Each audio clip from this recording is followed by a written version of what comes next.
será que vocês que estão agora me assistindo existem ou é apenas uma projeção da minha mente? Sabe quando você está sonhando? No sonho você não vê um cachorro mordendo você que não existe, você não sonha caindo, uma cena que não existe. Então os céticos absolutos da época de Descartes chegavam a dizer o seguinte: olha, eu posso duvidar de tudo, até mesmo se você está aqui me vendo, ou se minha mente não está projetando isso em algum lugar. Aí o Descartes respondeu: eu posso chegar a esse ponto de discordar de tudo, questionar tudo, mas eu não posso questionar a minha existência.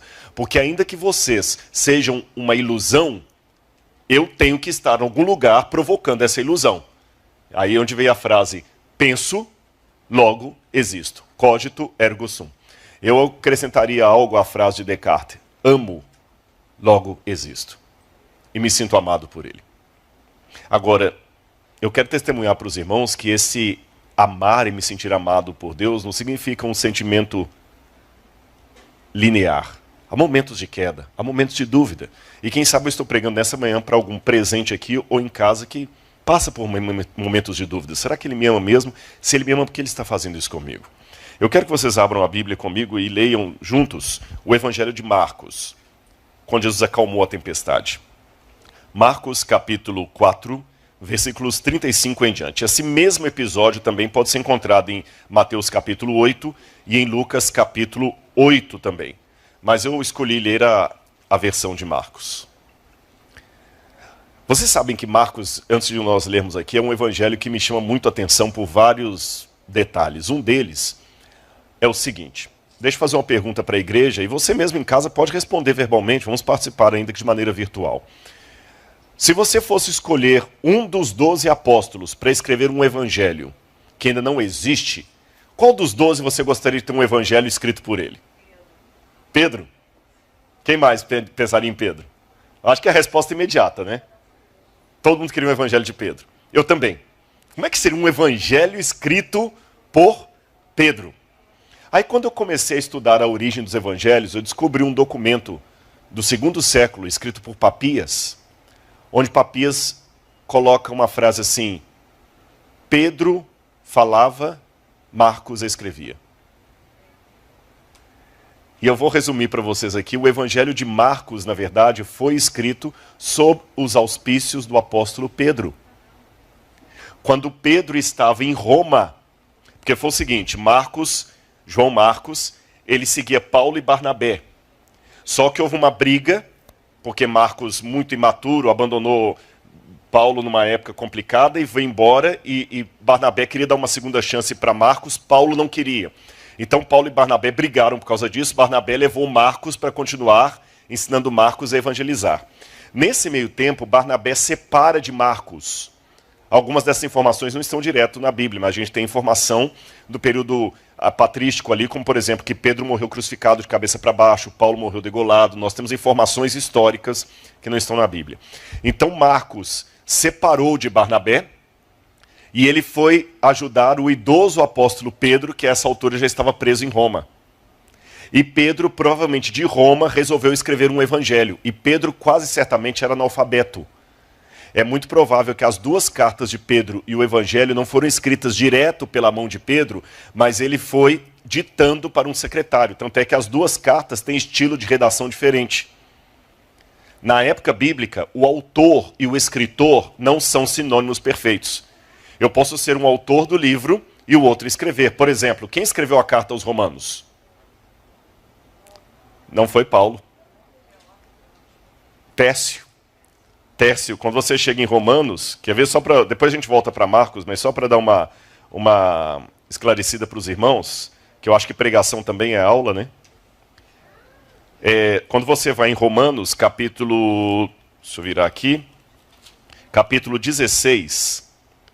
Romanos, capítulo 16, versículo 22, diz assim: Eu, Tércio, que escrevi essa carta, mando saudações ao Senhor.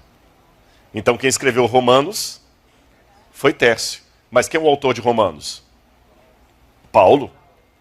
Lembra que eu falei, autor e escritor não é a mesma coisa. Um é o autor, mas quem escreveu foi outro. Então Paulo também é analfabeto? Não. É que era uma outra coisa que eu posso explicar para vocês numa outra oportunidade. Aliás, quarta-feira agora, quem quiser participar, depois vocês podem olhar nas redes sociais, eu vou dar às 20 horas uma aula sobre a Bíblia Sagrada no meu canal do YouTube. E nessa aula eu vou explicar um pouquinho como é que a Bíblia foi escrita e essa questão dos autores aqui, dos secretários, tá bom? Paulo sabia ler e escrever, mas ele usou secretários mesmo assim. E Pedro também usou. E o provável secretário de Pedro para escrever o Evangelho foi Marcos. Aí um outro depoimento que nós temos também patrístico diz que Pedro ele era testemunho ocular e passava as informações para Marcos e Marcos ia redigindo. Agora que eu sei disso, eu posso dizer, tem um Evangelho de Pedro na Bíblia, é o Evangelho de Marcos. E curiosamente falando, o Evangelho de Marcos é aquele que mais acentua os defeitos de Pedro. De todos os 4 evangelhos, o que mais mostra os erros de Pedro é Marcos. Parece que ele fazia uma autoconfissão, uma meia-culpa, conforme o clássico Quo Vadis, né? Onde tu vais, Pedro? E Marcos escreve de uma maneira até infantil, é o evangelho mais simples, e é o primeiro evangelho que foi escrito. Dos 4, o primeiro provavelmente foi o evangelho de Marcos. E por que eu estou contando isso? Quando Marcos coloca os detalhes da tempestade, vamos voltar lá, Marcos capítulo 4, versículos 35 em diante, ele põe alguns detalhes até infantis que outros evangelhos não trazem. É o estilo de Marcos. Vamos ler. Naquele dia, sendo já tarde, Jesus disse aos discípulos: vamos passar para outra margem? E eles, despedindo a multidão, o levaram assim como estava no barco, e outros barcos o seguiam.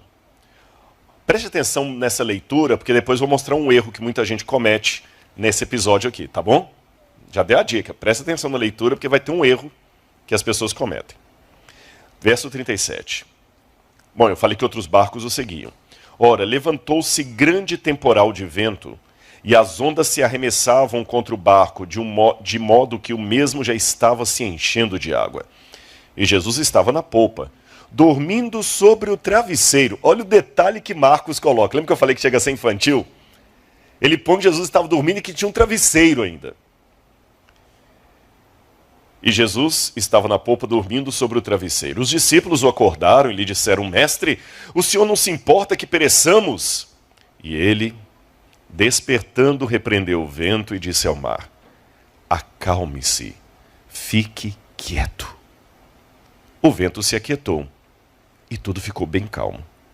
Então Jesus lhes perguntou: por que vocês são tão medrosos? Como é que ainda não têm fé? E eles, possuídos de grande temor, diziam uns aos outros: quem é este, que até o vento e o mar lhe obedecem? Quando a gente estuda essa parábola, a gente, dentro do contexto, fica sua Bíblia aberta, nós aprendemos mais coisa do que nós podemos imaginar. Esse mar da Galileia, eu vou mostrar para vocês daqui a pouquinho o mapa. Esse mar da Galileia onde isso aconteceu não é um mar de água salgada, como a praia de Ipanema, a praia de Botafogo. Tem praia em Botafogo? Tem, né? Gente, eu sou de Minas, né? Praia de Mineiro é Juiz de Fora. Praia de Ipanema, praia de Copacabana, de Botafogo. É um mar de água doce, é um lago. É um lago, tá certo? Como a Lagoa da Pampulha em Belo Horizonte. A Lagoa Rodrigo de Freitas aqui é água doce ou... é esgoto. Vocês que falaram, eu só estou repetindo.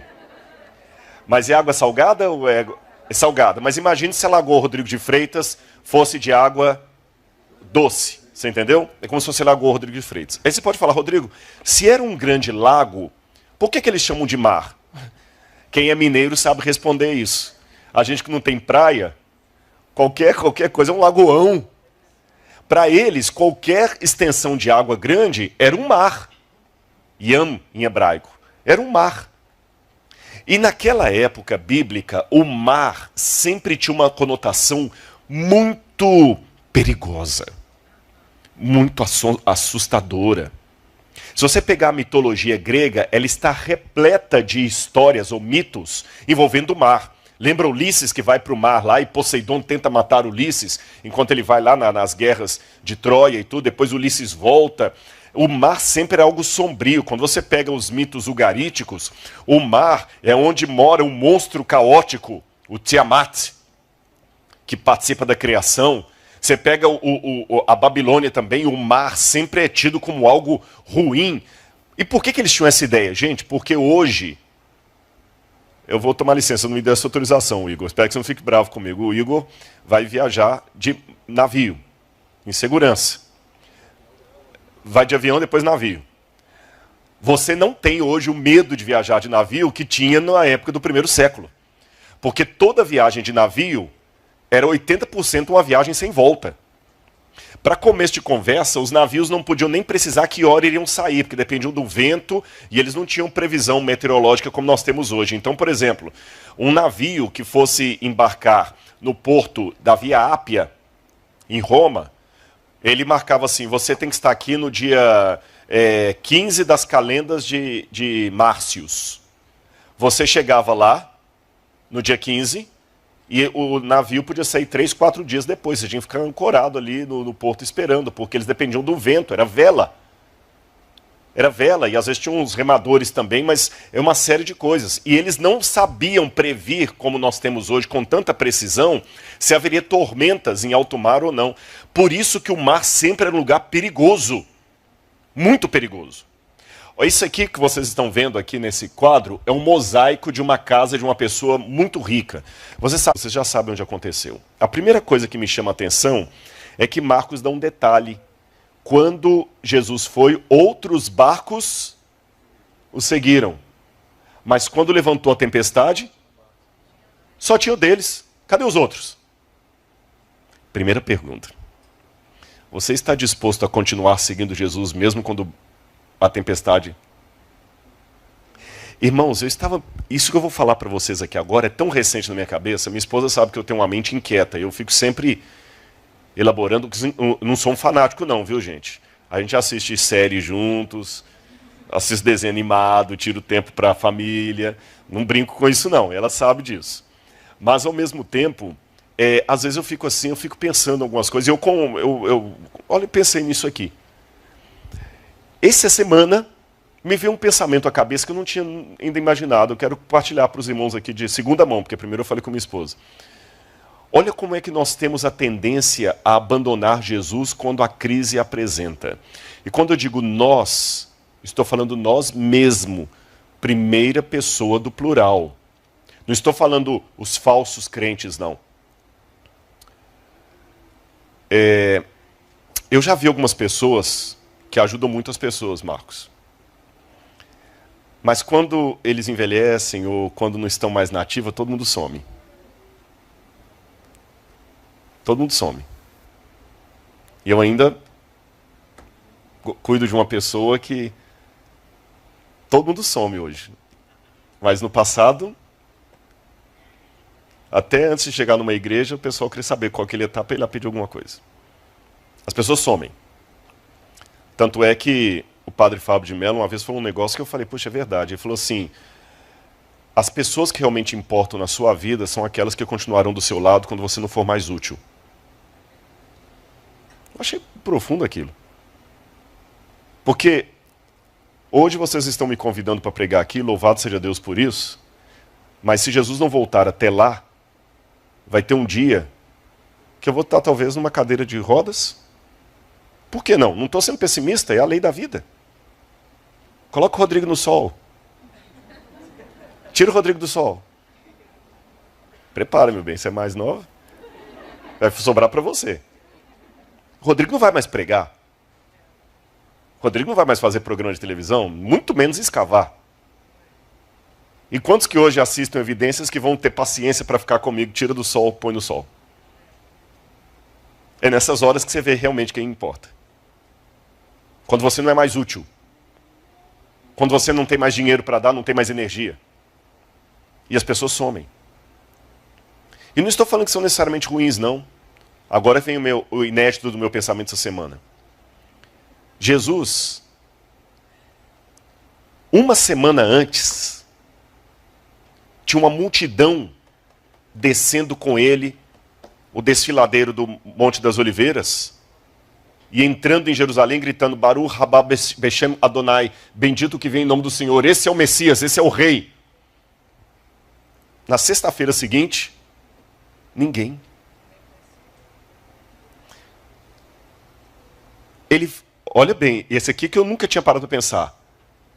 Ele ressuscitou Lázaro.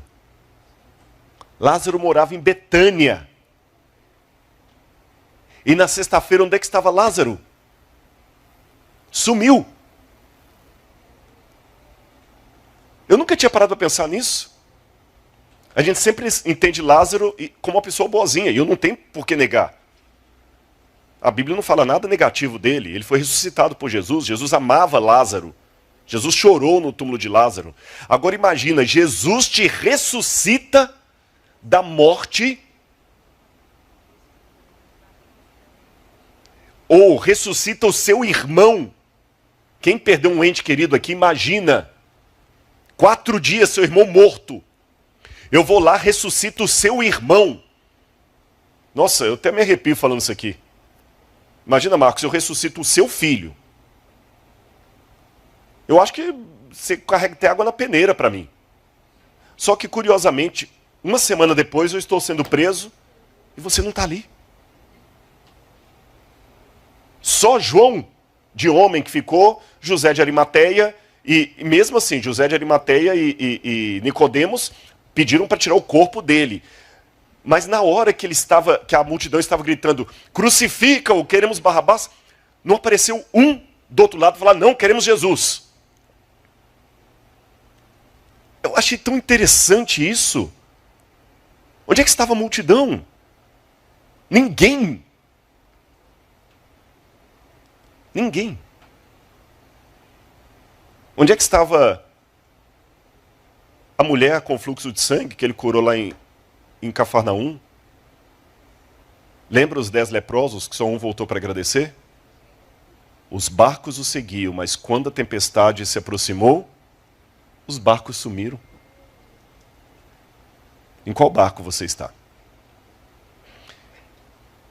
Nem mesmo Lázaro é apontado entre os que estavam a favor dele. Lázaro sumiu. E eu já me perguntei na minha vida, entenderam o inédito do meu pensamento? Onde é que eu estava com Jesus na hora que a tempestade aportou? Porque é muito fácil, irmãos. É lógico, dá um trabalho, né? O irmão que nos buscou hoje lá estava falando assim, nossa, eu fico imaginando sua vida, como é que é, tem que dar atenção para tanta gente, tanta coisa, como é que você aguenta? Sua esposa tem que esperar, tem que te apoiar e tudo mais e tal. Mas apesar de todo esse trabalho, nós estamos numa situação muito cômoda. Não tem policial aí fora esperando a gente sair para matar. Não tem isso. E quando a tempestade aportar? Quando a perseguição vier? Eu quero mostrar para os irmãos também um erro que muita gente comete ao ler esse texto. Esse erro passa até em filmes. Preste atenção no texto desse filme e veja se vocês conseguem apontar onde está a sua fé, que ele perguntou, né? Vocês conseguem apontar onde é que está o erro dessa imagem? Pode falar alguém aqui, você não precisa ter vergonha não. Está no escuro ainda, né? Não conseguiram apontar o erro? Eu vou dar uma pista para vocês. O erro está em relação ao que a Bíblia diz em Marcos capítulo 4, versículo 37. Vamos ver se vocês conseguem pegar aí. O erro está em Marcos capítulo 37.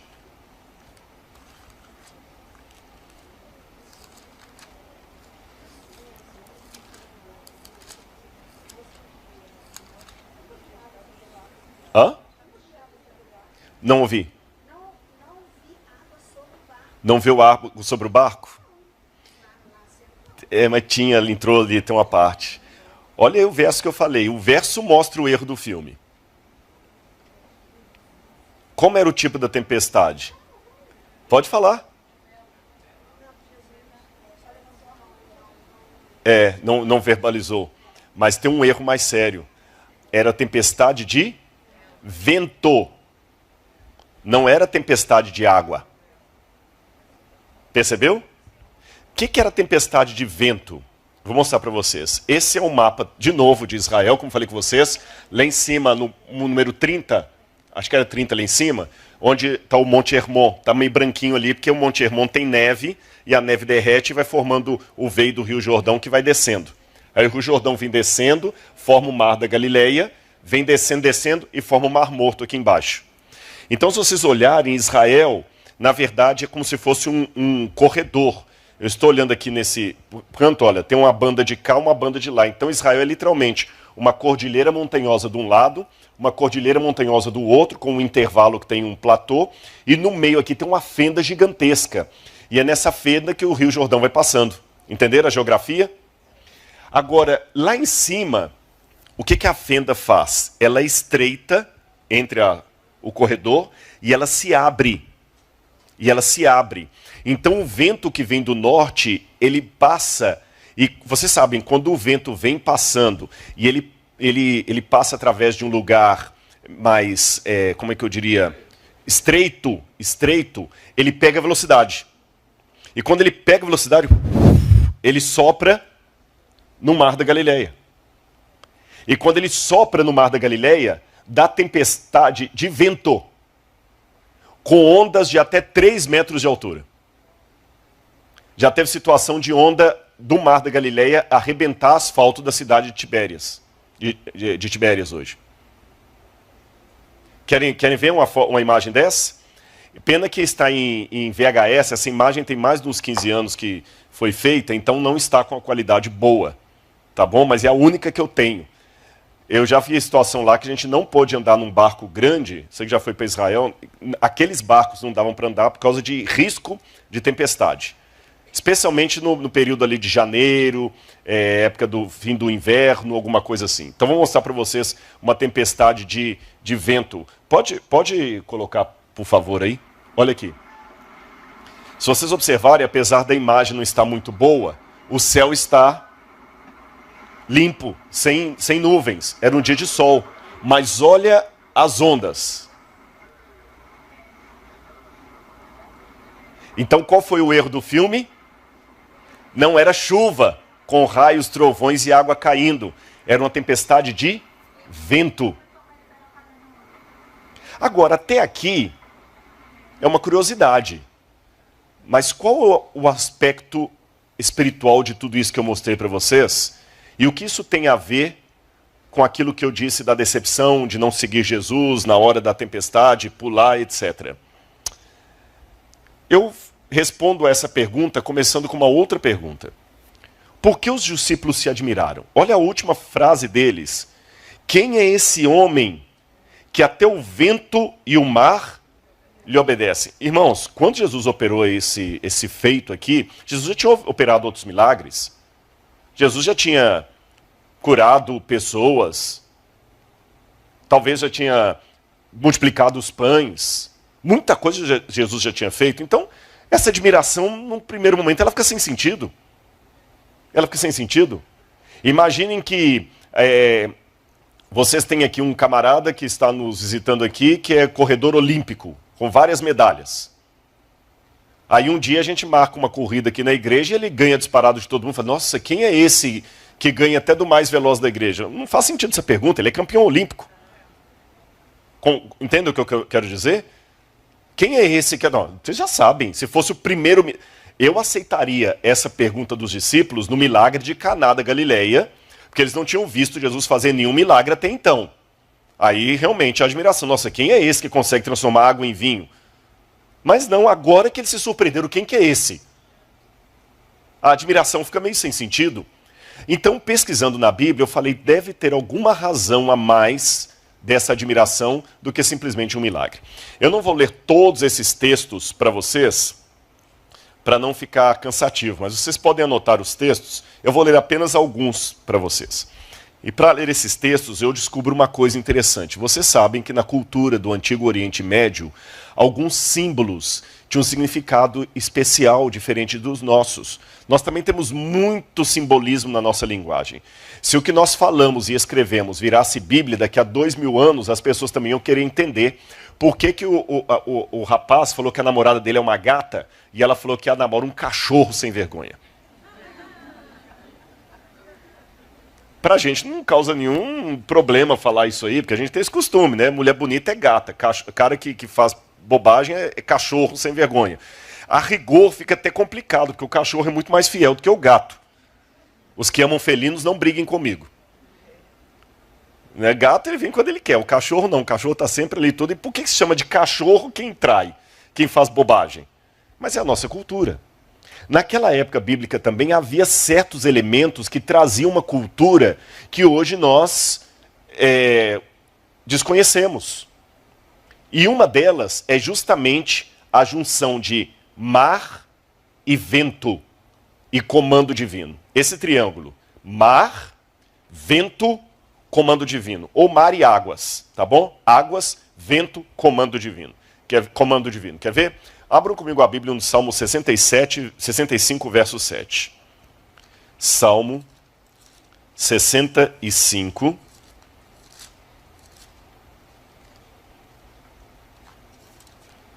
Salmo 65, verso 7.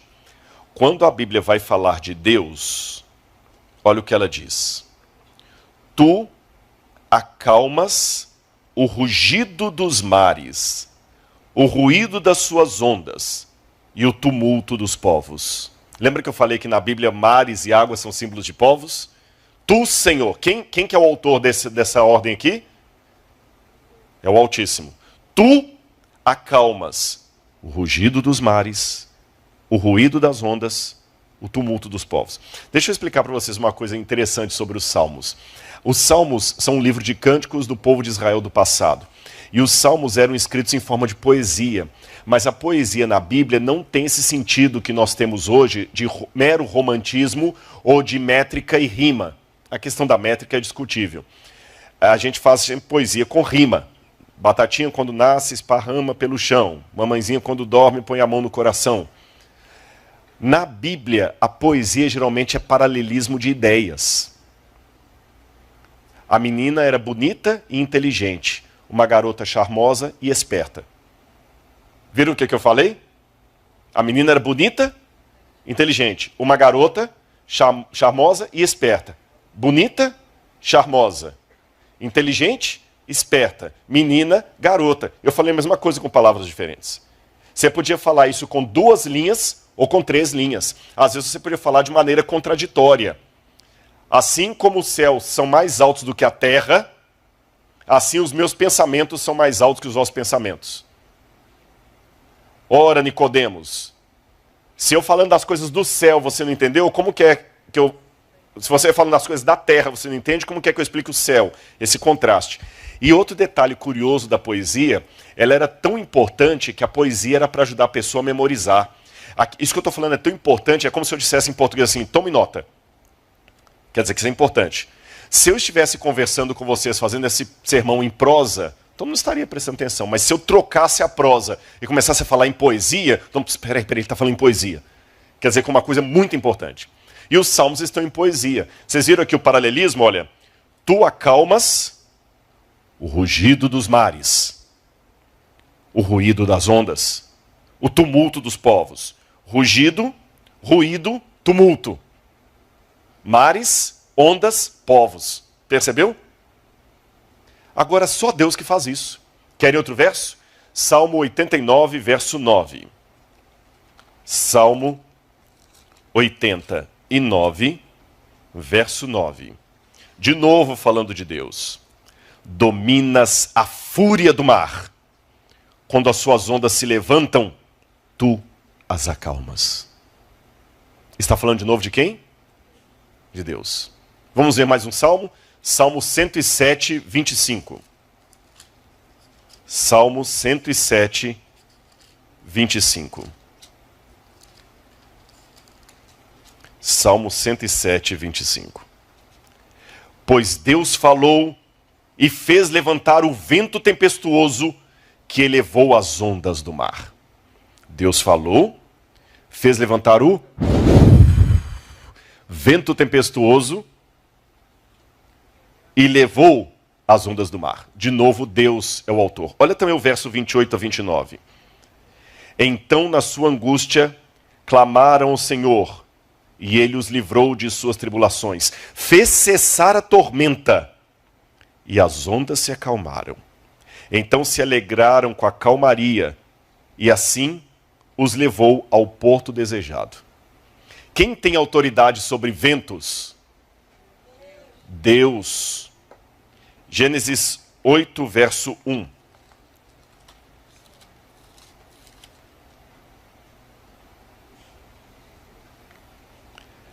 Então o Senhor se lembrou de Noé, e de todos os animais selvagens e de todos os animais domésticos que estavam com ele na arca. Deus fez soprar um vento sobre a terra e as águas começaram a baixar. Lembra o triângulo que eu falei com vocês? Deus, mares ou ondas, vento. Vocês estão percebendo o triângulo aqui em todos os textos? Eu vou mais além. Gênesis capítulo 1, versículo 1 em diante. No princípio criou Deus os céus e a terra. A terra, porém, era sem forma e vazia. Havia trevas sobre a face do abismo. E o Espírito de Deus pairava ou movia. O Espírito de Deus, a palavra para espírito em hebraico é a mesma palavra para vento, ruach. O Espírito, o sopro de Deus, movia por sobre as águas.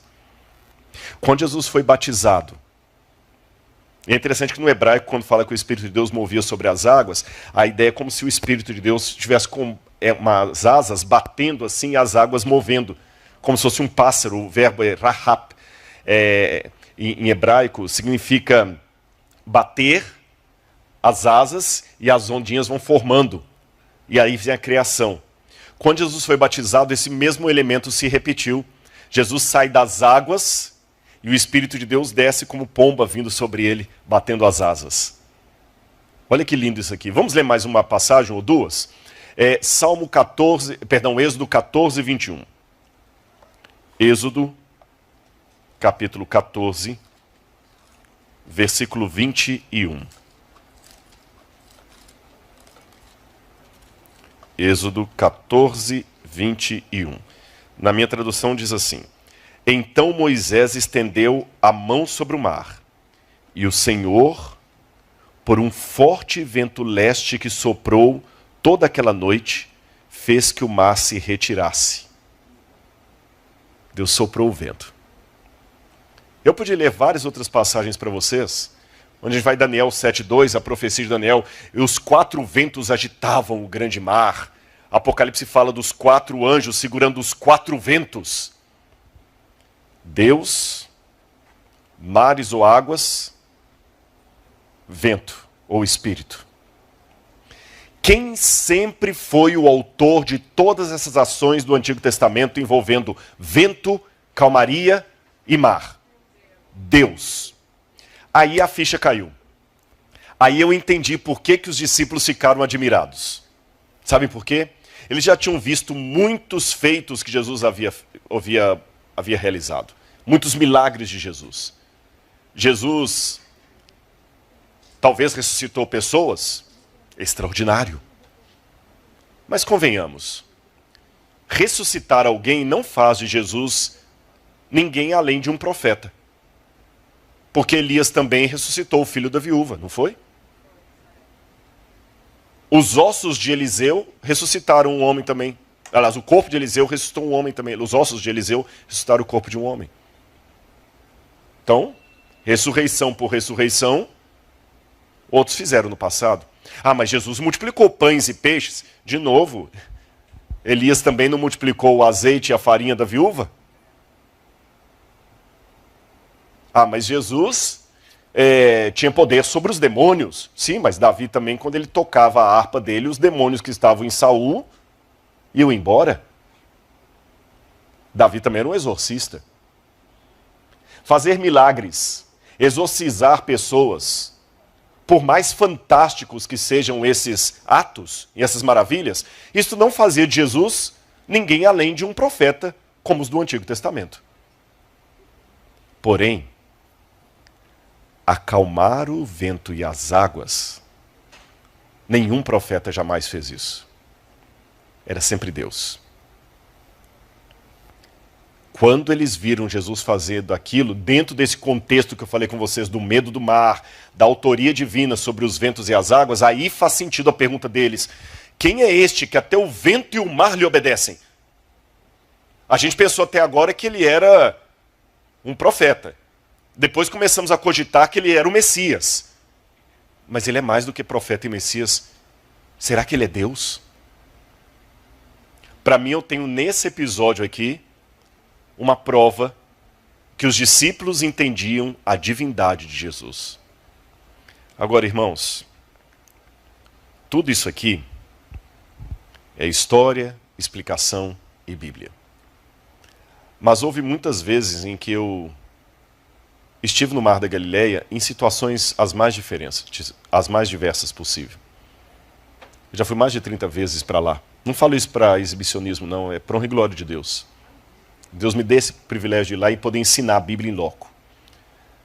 Só que eu estou contando isso para testemunhar aos irmãos que houve vezes também em que eu estive ali e falei: Senhor, o que está acontecendo? E 2 episódios muito difíceis da minha vida, eu estava justamente no deserto do Sinai, no Horebe, orando sozinho. Outro foi no Mar da Galileia. E me caiu a ficha de uma coisa: por que muitas pessoas querem vir para Israel? Por que eu mesmo volto tantas vezes ali? É lógico que tem a questão arqueológica, conhecer o lugar onde Jesus esteve, isso tudo é fantástico. Mas eu percebi em muitas pessoas que me acompanham lá um motivo que vários admitiram depois. Sabe o que é? A gente vive, às vezes, eu vou criar um paradoxo aqui, mas eu espero que os irmãos entendam. Um silêncio ensurdecedor de Deus. É um paradoxo. Que dá tanta angústia. Onde é que estão os milagres do passado? Aqueles milagres assim, com todo respeito, eu não estou falando milagre assim, quem está com a dor no ombro, levanta e movimenta o ombro. Não estou falando milagre daquele tipo mesmo. Você vê uma pessoa que não tem perna, a perna crescer ali e ele começar a andar, igual Jesus curou o coxo. Você entendeu? Eu estou falando um milagre assim, de um homem estar morto 4 dias lá e alguém foi levantar. Estou falando milagre nesse sentido mesmo. Da pessoa chegar cega mesmo. E o olho voltar a enxergar assim na maior. Alguém está ali no velório. E você se compadecer com a dor daquela mãe sepultando um filho e falar assim: em nome de Jesus, levanta e anda, camarada, levanta no velório. Esses milagres, onde é que estão? O mar abrir. E parece que às vezes a gente vai para lá, para Israel, para pelo menos ficar um pouquinho perto de onde as coisas aconteceram, para ver se algo nos toca. E eu olhei muitas vezes para o Mar da Galileia, e nesse dia específico que eu estou me lembrando aqui, eu falei: Senhor, o Senhor andou sobre essas águas. O Senhor acalmou esse mar. Eu preciso de calma na minha vida. É interessante que às vezes você faz uma oração dessa, e você chora a Deus, você clama, e de repente eu estou fazendo uma descrição autobiográfica da minha vida, mas muita gente deve estar se comparando ou lembrando de si mesmo. Parece que eu estou contando até a sua vida, não a minha. E às vezes você levanta dessa oração mais conformado do que confortado. Até que eu descobri 2 coisas. Deus está realizando milagres todos os dias na minha vida e não estou percebendo. O maior milagre não é aquele milagre, talvez, de abrir o Mar Vermelho. O maior milagre é continuar acreditando mesmo que o mar não se abra. Porque o Mar Vermelho se abrindo, por mais maravilhoso que foi aquele ato de Deus, ele não foi tão eficiente. Não estou falando uma heresia. Sabe por que eu digo que o Mar Vermelho se abrindo não foi tão eficiente? Porque poucos dias depois eles estavam adorando o bezerro de ouro. Se milagres fossem um salvo-conduto da fé, o povo não iria adorar o bezerro no deserto. o fato deles adorarem o bezerro poucos dias depois demonstra para mim que grandes milagres não ajudam tanto. Eles são uma evidência de Deus, é claro. Imagina um ateu se visse alguma coisa espantosa acontecendo. Mas com o povo de Israel não funcionou. Nem com aqueles que Jesus curou funcionou, porque eu falei que uma semana antes ele curou um monte de gente, ressuscitou um homem. E uma semana depois, isso não serviu para impedi-lo de ser morto. Então milagres têm a sua limitação. E eu percebi na Bíblia que os maiores milagres que deram resultado positivo foram os milagres que são tão simples que nem merecem ser contados. E um desses milagres, vocês estão vendo aqui nessa manhã, eu estar aqui de pé contando isso para vocês. Porque pode parecer muito fácil. Não, hoje está aqui bacana e tudo, a esposa apoiando e tudo e tal. Você não sabe os infernos nos quais eu participei ou nos quais eu visitei. Eu posso não saber os infernos que você apresenta ou que você enfrenta. Mas você também não sabe os meus.